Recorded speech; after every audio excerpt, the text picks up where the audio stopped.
नमस्कार। चलिए, पिछले वीडियो में हमने देखा था डिप्रेशन के बारे में काफ़ी डिटेल्स, और हमने देखा था कितने तरह के डिप्रेशंस होते हैं, क्यों डिप्रेशन होते हैं, और ख़ास बात हमने असेसमेंट के बारे में सोचा था, देखा था, समझा था, और आपने असेसमेंट किया होगा। यदि आपने वो वीडियो नहीं देखा है ना, रिक्वेस्ट करता हूँ कि आप उसको पहले देख लीजिए, अपना असेसमेंट कर लीजिए, और फिर आप इस वीडियो में आएँगे तो फिर आपको ज़्यादा रेलेवेंट लगेगा। यदि आपका स्कोर 107 से ऊपर है, यानी कि आप सिवियर डिप्रेशन के कैटेगरी में आ रहे हैं, यदि आपका स्कोर इतना ज़्यादा है तो आपको क्या करना चाहिए? यूजुअली देखा ये गया है कि जो ज़्यादा डिप्रेशन में रहते हैं, वो खुद ये टेस्ट नहीं करते हैं कई बार। उनके घर वाले उनको मदद करते हैं ये टेस्ट करने में, और वो लोग आकलन करके समझ पाते हैं कि ये मेरे भाई को, मेरे पापा को, मेरे चाचा को ये बीमारी है, ये तकलीफ। तो ऐसे पेशेंट को हमें डायरेक्टली डॉक्टर के पास ले जाना है, साइकियाट्रिस्ट के पास ले जाना है, और इनको दवाई शुरू होना अनिवार्य है। बिना दवाई के ये लोग उससे बाहर नहीं आ पाएंगे। अब दवाई के बारे में बहुत सारे मिथ्स हैं, लेकिन मैं एक वाक्य कहूंगा, आज से 30 साल 50 साल पहले की जो दवाइयाँ थी, उसके तुलना में आज दवाइयों के साइड इफेक्ट लगभग नहीं के बराबर, मिनिमम हो गए हैं। शारीरिक बीमारियों के दवाइयों का जो साइड इफेक्ट है वो कहीं ज्यादा है बजाय कि साइकेट्रिक बीमारियों के। तो पहला ये कि साइड इफेक्ट बहुत कम हो गए हैं, और दूसरा, आदी हो जाते हैं लोग, कहते हैं नहीं, ऐसी दवाइयां हैं जो धीरे धीरे धीरे धीरे बीमारी ठीक हो जाने के बाद डॉक्टर की सलाह से डॉक्टर धीरे धीरे धीरे धीरे दवाइयों को टेपर ऑफ करके बंद कर देते हैं। कोई आदी नहीं होता, और बिना दवाई के ठीक होने के बाद बिना दवाई के बिल्कुल मस्त चंगा लाइफ जी सकते हैं। तो दवाइयों के लिए ले जाइए अपने सिवियर डिप्रेशन वाले पेशेंट को, दवाइयाँ शुरू करिए।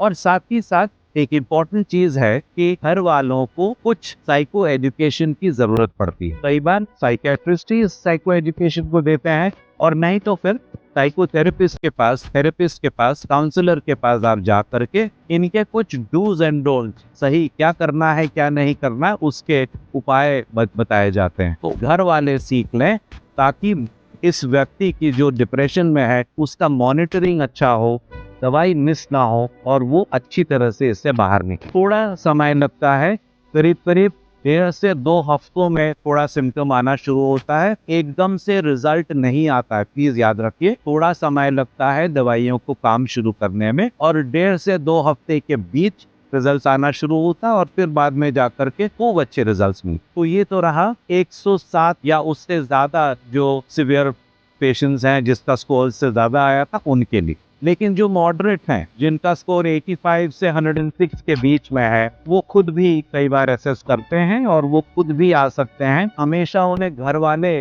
आइडेंटिफाई करके लेके नहीं आते हैं। तो मॉडरेट डिप्रेशन वाले लोगों को दवाइयों की जरूरत पड़ती है, और साथ ही साथ काफी बड़ा रोल है थेरेपी। तो थेरेपिस्ट उनको मदद करते हैं, कुछ अपने लाइफस्टाइल में अंतर ला करके, प्लस कुछ अपने विचारों को मॉड्यूलेट करने में कुछ तरह से मदद करते हैं, जिससे वो धीरे धीरे धीरे धीरे डिप्रेशन से बाहर निकलने लगते हैं। तो दवाइयाँ भी धीरे धीरे कम हो जाएंगी, और थेरेपी का सपोर्ट भी धीरे धीरे धीरे धीरे कम होता चला जाएगा, और फिर बिना थेरेपी, बिना दवाई के ये पेशेंट अच्छी तरह से अपना जीवन गुजार सकते हैं। एक चीज मैं यहाँ कह दूं, जहाँ दवाई की बात आती है वहां पर एक गलती जरूर करते हैं, बहुत कॉमन है कि, और ये हम लोगों ने हमारे जीवन में दवाइयाँ लेते लेते सीखा है। बीमारी हुई, तकलीफ हुई, हमने दवाई ली, दवाई लेने के बाद तकलीफें खत्म हो गई, हम दवाई बंद करके एकदम बढ़िया निश्चिंत हो गए और आगे बढ़ते चले। साइकियाट्रिक बीमारियों में ऐसा नहीं होता, प्लीज गांठ बांध दीजिए। अगर दवाई ली और उससे बीमारी के लक्षण कम होते चले गए, लगभग ठीक होने के लिए आ गए, एकदम से दवाई मत बंद करिएगा। दवाई बंद करने के लिए साइकियाट्रिस्ट लोग स्पेशली ट्रेन्ड हैं, वो आपको बताएंगे कि कितने दिनों में टेपर ऑफ करके कैसे दवाइयां बंद की जाती हैं। अगर आपने अब्रप्टली एकदम से बंद कर दिया, ये समझ लीजिए कि आपको बीमारी पलट के आने वाली है, रिलैप्स जरूर होगा। ये मेरे एक्सपीरियंस से मैं कह रहा हूँ। तो इसीलिए एकदम से दवाई मत बंद करिए, साइकियाट्रिस्ट के साथ मिल करके उनके निर्देशन में ही आपको दवाइयाँ कम करनी होगी, ये ध्यान रखिए। फिर बात करते हैं हम लोग जो माइल्ड डिप्रेशन वाले हैं, वो इससे बिना दवाइयों के उबर सकते हैं। हम लोग सिर्फ ये देख लेंगे कि बीमारी यूजुअली माइल्ड जो है वो सेकेंडरी डिप्रेशन, यूजुअली माइल्ड, हमेशा नहीं लेकिन यूजुअली हो। तो सेकेंडरी डिप्रेशन में मेन कारण क्या है डिप्रेशन का, उसका आकलन करना जरूरी है। अगर ब्रेकअप हुआ है और डिप्रेशन हुआ है तो ब्रेकअप से ही करने के लिए समय लगेगा, तो तब तक के लिए कुछ उदासी रह सकती है। उसके लिए थेरेपी, कैसे उससे उबरना है, थेरेपी उसे मदद करेगी। अगर किसी घर में किसी को अगर मेजर इलनेस, फिजिकल इलनेस बता दिया गया है, खुद को मेजर इलनेस बता दिया गया है, तो उसमें रिकंसाइल करने में, समझने में, एक्सेप्ट करने में कि हाँ ये हो गया है मेरे माताजी के साथ या मेरे खुद के साथ या मेरे दोस्त के साथ, ये बीमारी आ गई है, अब उसको इसके साथ रहना पड़ेगा, ये एक्सेप्टेंस लाना। और फिर हम इतना ज्यादा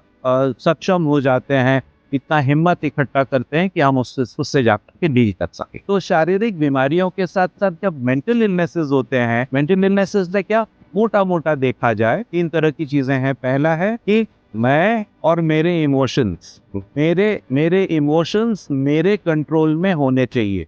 मैं जैसा चाहूं वैसा मैं अपने इमोशंस को कंट्रोल कर सकूं। मानसिक बीमारियों में परिस्थितियों के कारण कई बार ये उल्टा हो जाता, इमोशंस मुझे कंट्रोल करने लगती हैं, और जब इमोशंस ने मुझ पर कंट्रोल कर लिया तो मैं बिना कंट्रोल के हो जाता हूँ और मैं बहुत ज़्यादा विचलित हो जाता हूँ, परेशान हो। तो थेरेपी इस चीज़ को वापस ले आती है, हेल्प करती है कि मैं दोबारा कैसे अपने इमोशंस पे कंट्रोल पाऊँ। दूसरी बात है एडेप्टेशन में कमी। मैं अपने परिस्थितियों से एडेप्ट नहीं कर पा, मैं नौकरी में एडजस्ट नहीं कर पा, शादी में जाने के बाद, शादी हो जाने के बाद मैं ससुराल में एडजस्ट नहीं कर पा रही हूँ, वहां पर दिक्कतें हो रही हैं। मैं कॉलेज में एडजस्ट नहीं कर पा रहा हूँ, मैं हॉस्टल में जाकर के ठीक से नहीं रह पा रहा हूँ।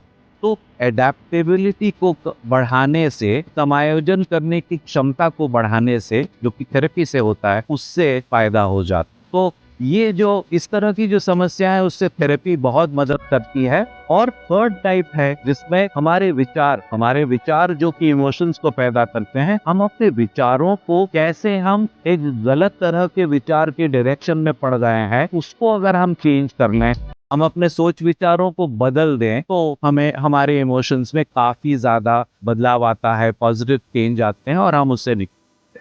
तो ये सब थेरेपी के जरिए हैं जिससे हम डिप्रेशन से बाहर आ सकते हैं। इन सब चीजों से आपको अगर कोई प्रश्न हो तो आप, यू आर मोस्ट वेलकम, आप प्रश्न पूछ सकते हैं, मैं उसका जवाब दूंगा आपको। Thank you so much. नमस्कार।